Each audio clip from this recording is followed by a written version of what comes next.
Speaker साहब, 15 साल का संघर्ष है।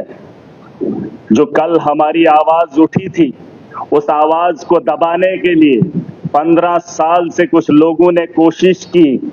अगर उन लोगों ने मेरी आवाज को उठने दिया होता तो शायद आज इस ऐवान में उनकी आवाज बुलंद होती और महराज अपने परिवार के साथ, अपने माँ बाप के साथ अपने घर में बैठा होता। इस बात का ख्याल किया जाए। मैं चाहता हूं ज्यादा लंबी तकरीर न करूं, वक्त की कमी है। यहाँ पर एलजी का खुतबा हुआ, बहुत सारी बातें हुई, अपोजिशन ने रखी, यहाँ के लोगों ने रखी, सारे एमएलएज ने अपनी अपनी बात रखी। लेकिन एक गाना गुनगुनाना चाहूंगा, जो वादा किया वो निभाना पड़ेगा। हमने इसमें कैजुअल लेबरर्स, चाहे जितने भी मुलाजमीन तबका है, उनकी तनख्वाहों को बढ़ाने के साथ साथ अगर पक्का किया जा सकता है उसके बारे में सोचना बहुत जरूरी है। हमारे नौजवान बेरोजगार हैं। हम तो चुनाव लड़कर असेंबली में एमएलए बन गए, लेकिन उनका सोचो जिन्होंने तालीम हासिल कर ली और आज घरों में बैठकर कोई रिश्ता देने के काबिल किसी को नहीं समझता है। उनके बारे में भी एहसास करो। मैं अपने दोस्तों को कह रहा था, 1,60,000 की तनख्वाह, सर सुन लीजिए, 9,000 की सैलरी, कभी कभार एसपीओज को आपने बड़े पैमाने पे लाया था, 3,000 देंगे, 10,000 देंगे। उनकी भी तनख्वाह ड्यूटी वो एसपीओ से ज्यादा करते हैं। वो जो वीडीसी वाले हैं, बाकी बंदूकें थमा दी, जो भी किया, अब उनको रोजगार के बारे में भी सोच लो। उसके साथ साथ हमारी तनख्वाह भी बढ़ा दी जाए। कुछ लोगों को नहीं चाहिए, अगर अपोजिशन को नहीं चाहिए, यहाँ पे इन लोगों को नहीं चाहिए, लेकिन 1,60,000 से मुझे नहीं लगता है जिन लोगों को चाहिए वो अपना एक लेटर लिख के दें किस किस को चाहिए, और कम से कम 3 लाख तनख्वाह वागुजार की जाए जो एमएलए साहिबान है। उसमें हमारा ही अगर खाली होगा तो चलेगा सर हमारा। उसके अलावा मैं जम्मू कश्मीर को देख रहा हूं कि बहुत सारे लोग अपने अपने तर्ज पे बात रख रहे हैं। किसी ने 370 की बात की, किसी ने डेवलपमेंट की बात की, किसी ने मोदी को इतना सम्मान दिया, किसी ने अपने कसीदे पढ़े। लेकिन दौरे जदीद के अंदर जो हालात हैं, क्या उस पर किसी ने बहस की? क्या किसी ने उसके बारे में सोचा? मैं चाहता हूं, मैं देख रहा था दुबई के अंदर मंदिर बनाया गया।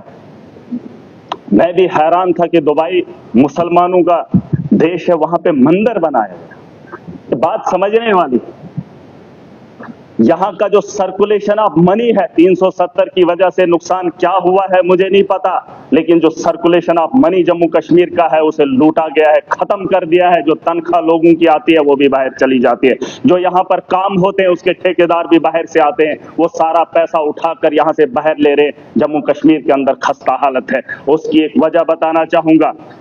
दुबई इस वक्त है, वहां पर मंदिर बनाया गया। बीजेपी ने दावा किया कि हमारे मोदी जी ने मंदिर बनाया। जानते हो, जब मुझे मौका मिला मैं समझने की कोशिश किया तो पता चलता है कि वहां तेल के कुएं हैं रेगिस्तान के अंदर, वहां पर सरखेज जमीन नहीं है, बंजर जमीन से तेल भी निकाला।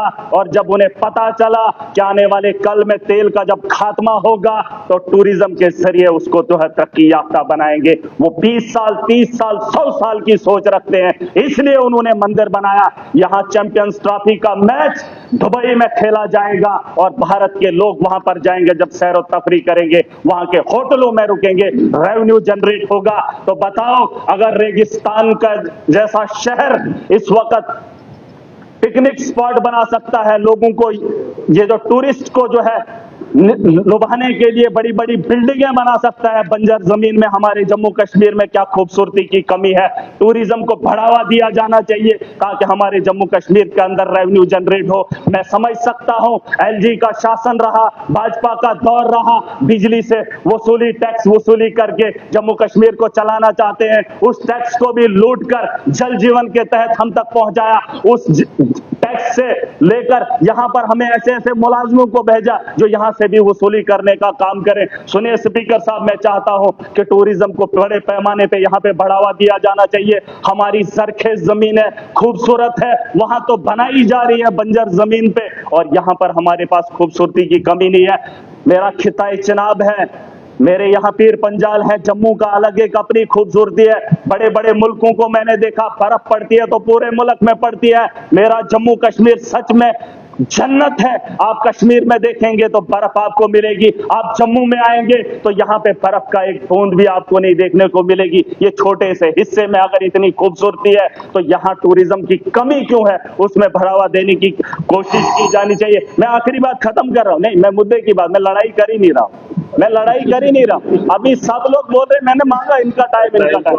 सर सुन लीजिए, सर सुन लीजिए, मैं चाहता हूं कि यहां बड़े पैमाने पे इंटरनेशनल दुबई की टीम है ही नहीं, इस वक्त फाइनल दुबई में खेला जा रहा है। क्या जम्मू कश्मीर के अंदर ऐसा ग्राउंड नहीं होना चाहिए? क्या हमारे यहाँ क्रिकेट के इतने शौकीन भी है, नौजवान खेलना भी चाहते हैं, खेलो इंडिया भी है, ग्राउंड नहीं है हमारे पास। मैं चाहता हूँ इंटरनेशनल ग्राउंड यहाँ पर हो जिससे रेवेन्यू जनरेट हो, बड़े पैमाने पे इसके बारे में सोचा जाना चाहिए। इनकी सरकार आई चुहलाने से जम्मू कश्मीर को चलाना चाहती है, चुहलाने से, चुहलाने की रसीद काट कर जम्मू कश्मीर का रेवेन्यू जनरेट करना चाहते हैं। स्पीकर साहब मेरी बात को सुन लीजिए गौर से, रेवेन्यू जनरेट तभी होगा, यहाँ पर माफिया है। मेरे यहाँ म्युनिसिपैलिटी में टेंडर 1 करोड़ का लगता है, सुन लीजिए 1 करोड़ का।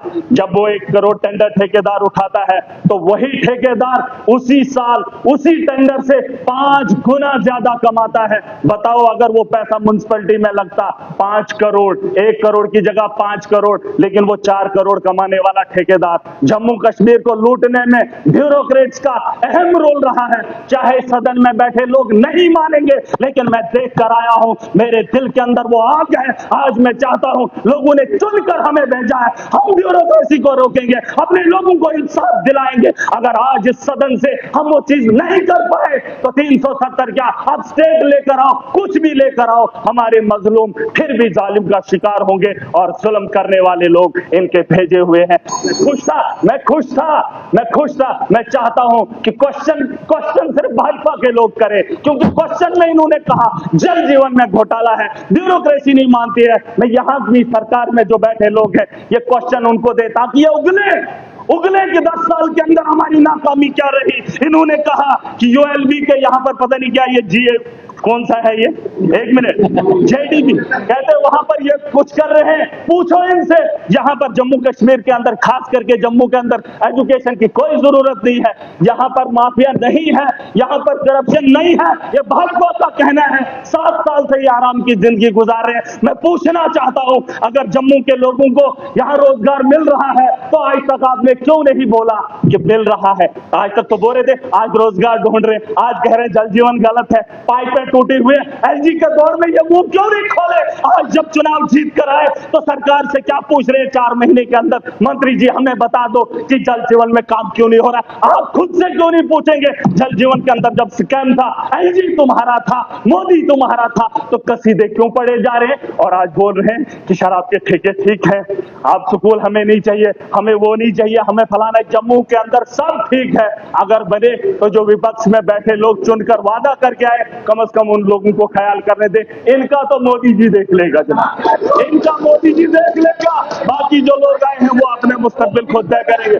खुदा हाफिज। और मैं चाहूंगा, आज माह रमजान का महीना है, अभी बात खत्म नहीं हुई है, आगे आने वाले दिनों में बात करूंगा। मैं चाहूंगा सर, और कल इन्होंने नशे पे बात करते हुए सुन लीजिए, किसी भी हाउस में बैठे हुए शख्स ने ये नहीं पूछा क्या नशा ये लोग बेचते हैं, इनके पास कीमतों का पता है, इनके पास नशा बनाने की चीजें हैं। और महराज को जिस शख्स ने बोला, अब किसी ने मुंह नहीं खोला। और इस हाउस के अंदर ये बेचने वाले, ये बेचने वाले, इनको तकलीफ हो रही है। क्वेश्चन देख रहा था, सब सुन लीजिए, क्वेश्चन देख रहा था, खट के बारे में पूछा जा रहा है, बीजेपी के लोग पूछ रहे खट के बारे में। खट से फायदा किसको? खट से फायदा इनको, लोगों को क्या फायदा, इनको क्या चाहिए? इनके सवालों के जवाब देते रहो। अल्ताफ अहमद कुल्लू साहब आप बोले।